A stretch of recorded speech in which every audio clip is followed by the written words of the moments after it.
Hello दोस्तों, हमारे channel पर आप सभी को बहुत बहुत धन्यवाद। इस कहानी को शुरू करने से पहले हमारे चैनल को सब्सक्राइब कर लीजिए। अगर आपको अच्छा लगे तो कमेंट जरूर करें। तो चलिए शुरू करते हैं कहानी को।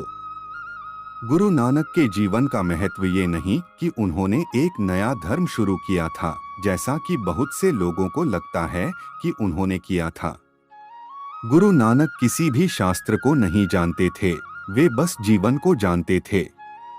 आज हम उनकी शिक्षाओं के रूप में जो कुछ भी जानते हैं वो बहुत कम है।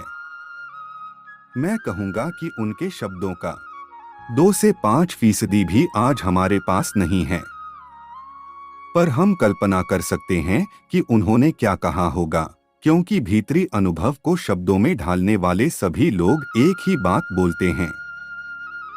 हो सकता है शास्त्र पुराने हो जाएं, पर भीतरी अनुभव कभी पुराना नहीं होता। इसकी कोई तारीख नहीं होती।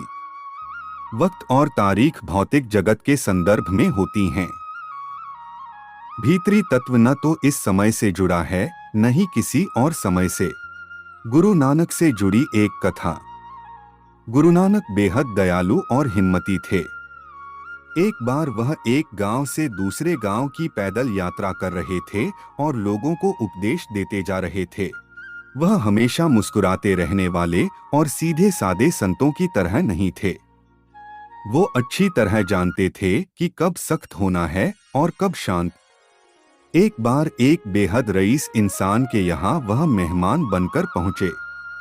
कुछ दिनों बाद जब वह चलने लगे तो उन्होंने उस धनी आदमी को एक सुई दी और कहा, इसे अपने पास रखना। फिर जब कभी तुम मुझे मिलो, इसे मुझे वापस कर देना। गुरु नानक के जाने के बाद उस धनी आदमी ने यह बात अपनी पत्नी को बताई। पत्नी ने नाराज होते हुए कहा, तुमने गुरु से यह सुई क्यों ली? वह बूढ़े हो चुके हैं। मान लो वह नहीं रहे तो तुम उन्हें यह सुई कैसे लौटाओगे?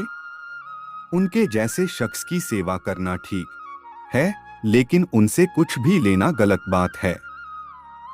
अगर उनकी मौत हो गई तो तुम हमेशा के लिए उनके कर्जदार रहोगे। तुम उस एक कर्म को मिटाने में असमर्थ रहोगे और उसकी वजह से तुम्हें हजारों जन्म लेने होंगे। यह अच्छी बात नहीं है। किसी तरह से उन्हें ढूंढो और तुरंत यह सुई उन्हें वापस कर आओ। वह रईस आदमी गुरु की खोज में निकल पड़ा। 2 महीने बाद उसने उन्हें ढूंढ लिया और कहा, गुरु जी, मैं इस सुई को अपने पास नहीं रखना चाहता। आप बूढ़े हो चुके हैं। अगर आप मर गए तो मैं इस सुई को स्वर्ग में साथ ले जाकर वहां तो आपको दे नहीं सकता। मैं हमेशा के लिए आपका कर्जदार हो जाऊंगा। गुरु बोले, तो तुम जानते हो कि इस सुई को स्वर्ग में अपने साथ नहीं ले जा सकते। आदमी बोला, बिल्कुल। गुरु ने फिर कहा, अगर तुम एक सुई तक अपने साथ लेकर नहीं जा सकते तो उस धन दौलत का क्या जो तुम एकत्र कर रहे हो, उसे भी तो तुम लेकर नहीं जा पाओगे। उस धनी आदमी को गुरु का संदेश मिल गया। वह उनके चरणों में गिर गया। घर लौटकर उसने केवल उतना अपने पास रखा जितने की उसे अपने परिवार के लिए जरूरत थी। इसके बाद उसने खुद को उन कामों के लिए समर्पित कर दिया जिनकी समाज को जरूरत थी। इस दुनिया में सीमित स्थान है और संसाधन भी सीमित हैं।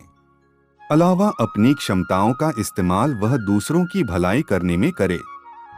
जब तक ऐसा नहीं होता, इंसान खुद अपने लिए और इस दुनिया के लिए एक दुर्भाग्य की तरह है। भूकंप, सुनामी और ज्वालामुखी इस धरती पर तबाही की असली वजह नहीं है। इसकी असली वजह है इंसान की अज्ञानता।